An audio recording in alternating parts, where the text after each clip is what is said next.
believe R.D. Bernadas and Dr. Jean Loreche, wala pa yung Cebu variant. There were mutations. And mutations happen all the time. Magsigi yun na. Kinahanglan sa ako nang gi-explikar, mutate siya aron makapadayon pag-survive. Okay? So, akong tubag ana, lakip na Manila Media nga pa-eksplikahon na sad ko nga nganong na ay Cebu variant. Ang akong tubag, what variant? Di ta magdali-dali. Especially media ba? Let's be careful. Kibaw na ta. We've already achieved the spear pandemic.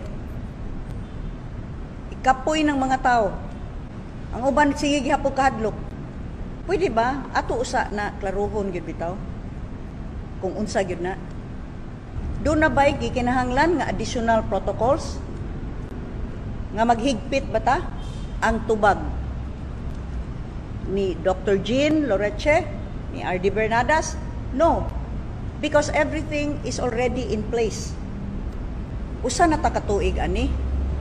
Established na atong isolation centers, contact tracing, health protocols, established na tanan. Ang atong mga mayor sa probinsya sa Subo nagbuhat na ana. Apparently, dunay tulo ka consultants nga mga doktor, ang usa pediatrician nga ni-recommendar nga ipa-lockdown kuno ta. Ipasira na sad ang ekonomiya.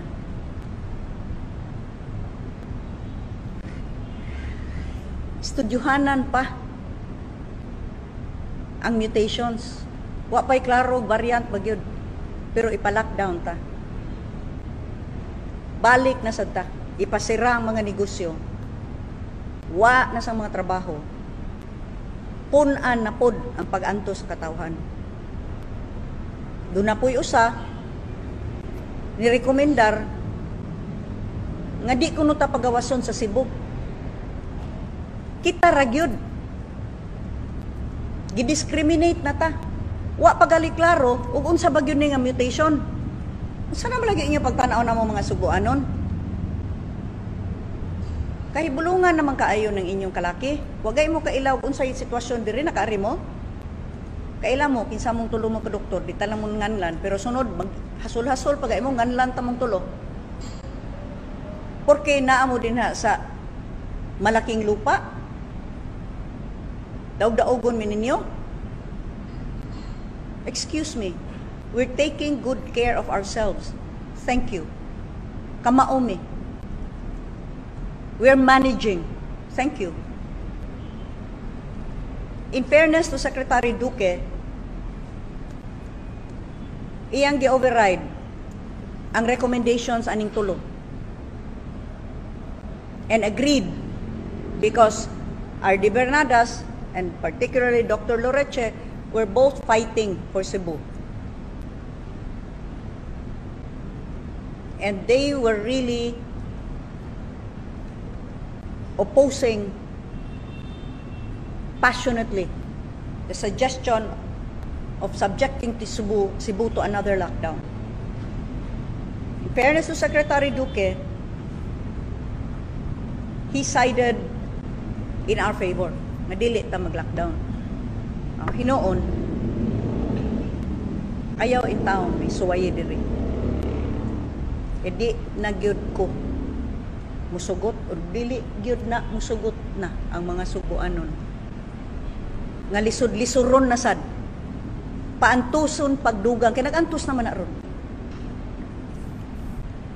Tingali unya kinahanglan namo ipakita ang among dugong lapu-lapu ika-quincentennial ra baron.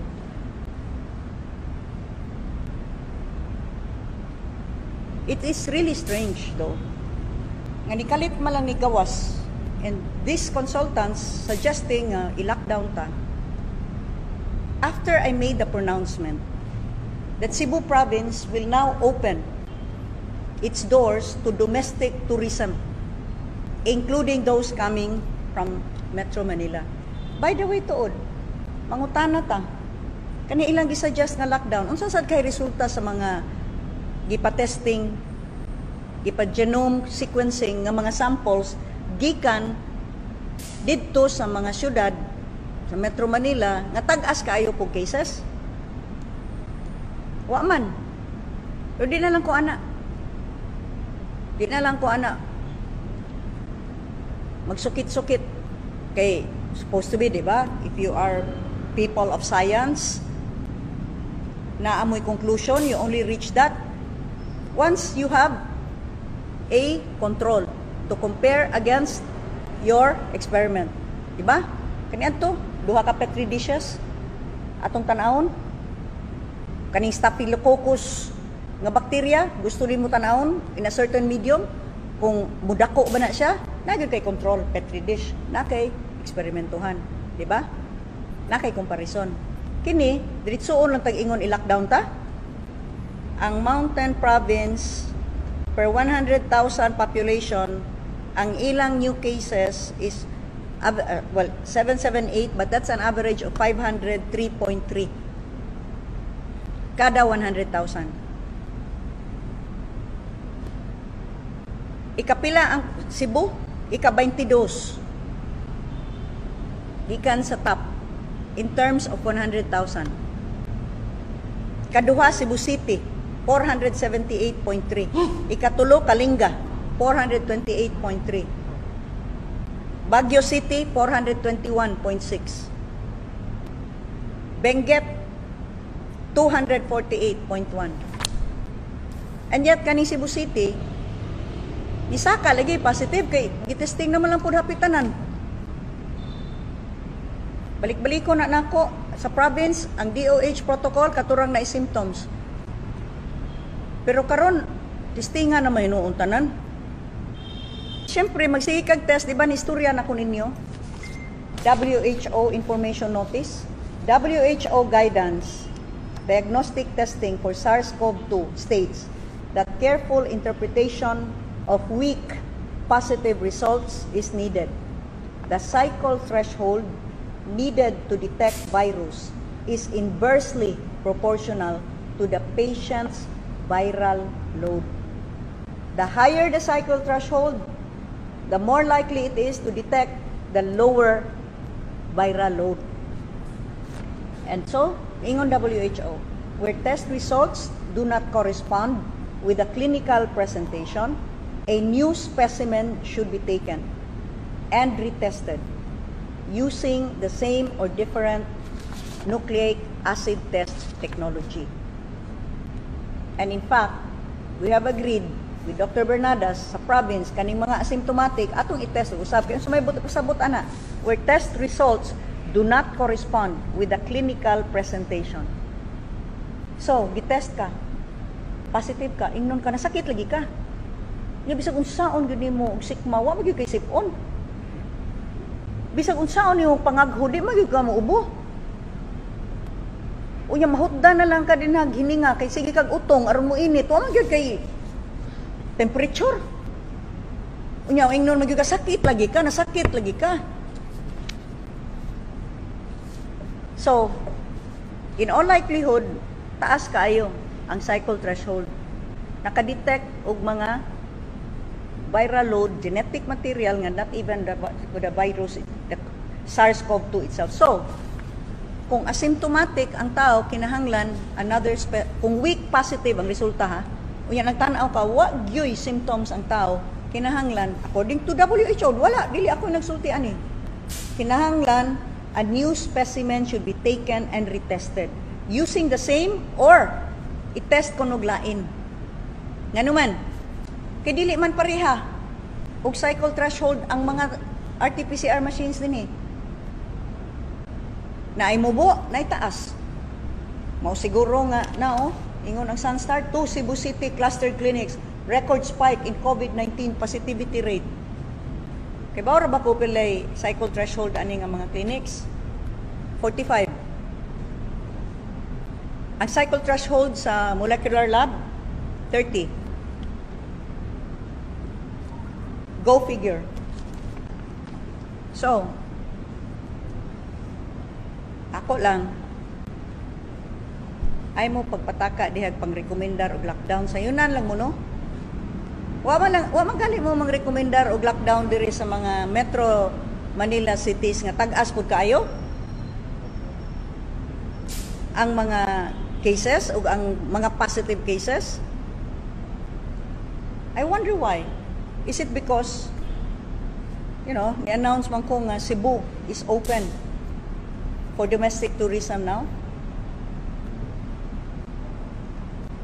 Suddenly, this strange, because I find it strange, if not premature, to even suggest nga i-lockdown. Recommendation from these consultants nga ipa-lockdown ang Cebu. Sa yunan lang mo, you are ensconced safely in your air-conditioned offices. Regular ang inyong consultancy fees. Gawas pa sa inyong kita as doctors. Inig-lockdown, mag-unsa man tong mga mawad-anan sa trabaho. Mag-unsa man tong mawad-anan sa panginabuhi, kay di na makasupply ngadto sa mga establishments nga nagsira na pod. Mag-unsa man tong mga tag-iya aning establishments nga doon na pay bayranan sa bangko. Sayunan lang mo, kay komportable inyong kinabuhi. Sayon ka ininyo mo rekomendar og lockdown. Nakakita naman ta. Gibuhat ta naman na. Unya, nahunong ang COVID. Nag-isikyo bitaw ta. Unya, nasiro COVID ta. Lockdowns don't work. Well, they work against the economy. Ang ekonomiya mao'y maguba. Unya, ang labing muantos ang mga kabus. Apan kining lockdowns na to, di lang mga kabus.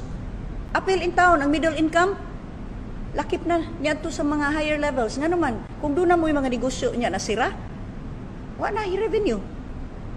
May untag, wa mo utang sa bangko. Kung baski pa dako ka nga supplier kag pagkaon, supplier ka og whatever. Pero nisira na ang imong gisuplayan. Hasta bisan pagali supplier kag bino. Pero di nakabaligya ang establishment og bino. Apektado gyapon ka. Di lang ang kadtong establishment nga di na maka pamaligya. Nagsira na pud. But you don't really, I guess you don't feel that kay you're in your comfortable environment and you are comfortably well off and the income continues to come in. But ako, kita ko ani. Dili lang sa daghan kaayong mga nagmensahe nako sa akong paglibot-libot sa probinsya. Gisuginlan ko nila sa ilang tagsa-tagsa ka mga sugilanon. Ang ilang pag-antos karon. Nag-antos man daghan gyapon bisan pag-iabrihan na natong turismo.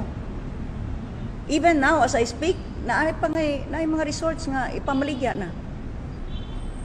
My message is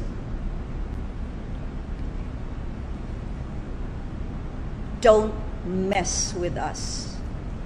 We can take care of ourselves. I will not and never again accept a lockdown. I will fight for Cebu and the Cebuano.